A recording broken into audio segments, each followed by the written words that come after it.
بسم اللہ الرحمن الرحیم.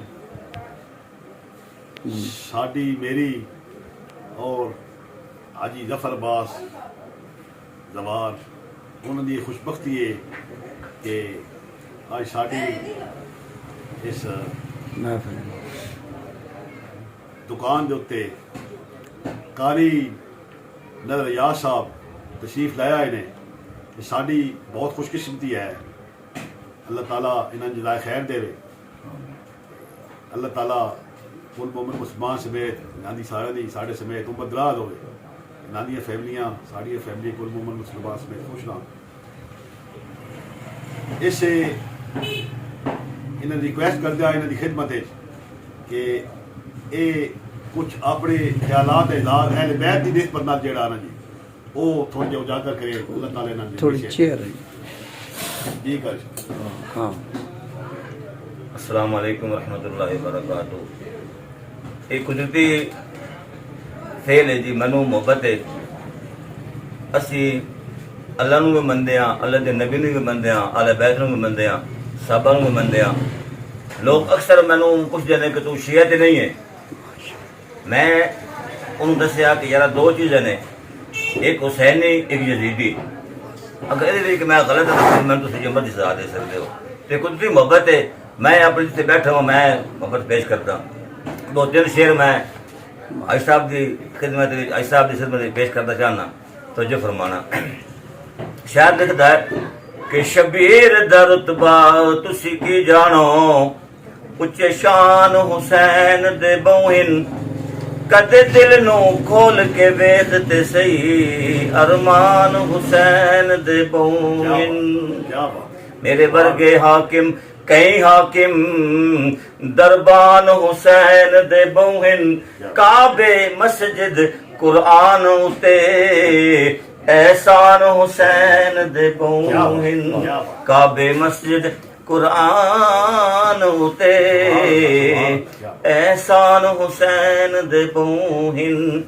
اگلا شعر ہے کہ کرے حق دی گل, حق آپ کے پیچھے ختم ہے نا جی, جدو کی حق دی گل کی آپ فرمائندے نے کرے حق دی گل تے سمجھ لویں مولا علی آواز دے وچ, جس راز نو کوفیاں سمجھیا نہیں او راز اس راز دے وچ, حاکم دل دی دھڑکن سمجھ ذرا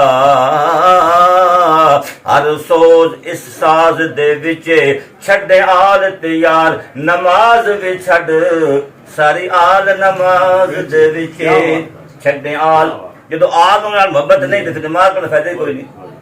نی شاید چھڈے آل تے یار نماز وی چھڈ ساری آل نماز دے وچ. اگلا فکر ہے کہ ہوندی قائم نماز نہیں انہاں دی, جڑے بھل کے بطول نو پڑھ دے نے اوہی سڑن گے دوزخ وچ جا کے, ایڈے بچیاں تو جڑے سڑ دے نے.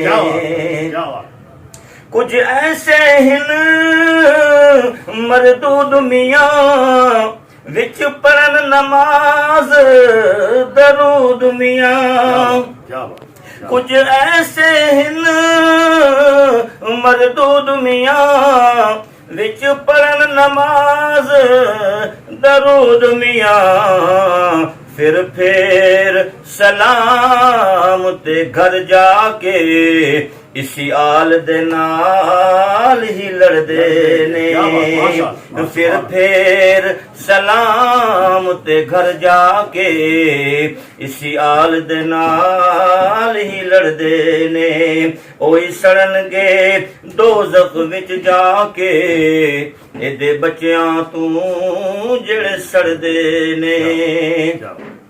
تیری اجن نماز ادھوری ہے, پڑھی کدن نماز تو پوری ہے.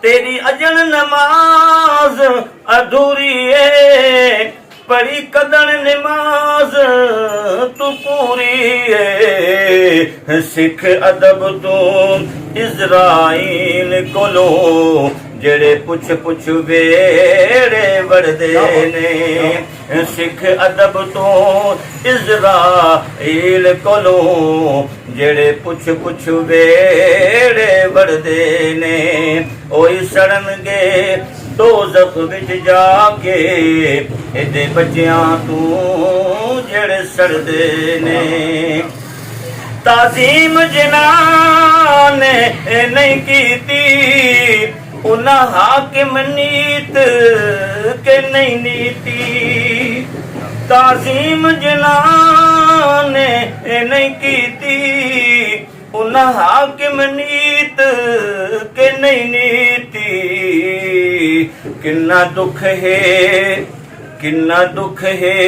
खुद शैतान बन के इल्जाम शैतान ते मरदे ने किन्ना दुख है खुद शैतान बन के इल्जाम शैतान ते मरदे ने ओही सड़नगे दोज़ख विच जाके ਇਹਦੇ ਬੱਚਿਆਂ ਤੋਂ ਜਿਹੜੇ ਸੜਦੇ ਨੇ ਹੁੰਦੀ ਕਾਇਮ ਨਮਾਜ਼ ਨਹੀਂ ਉਹਨਾਂ ਦੀ ਜਿਹੜੇ ਭੁੱਲ ਕੇ ਬਤੂਲ ਨੂੰ ਪੜਦੇ ਨੇ ਬਹੁਤ ਅੱਛਾ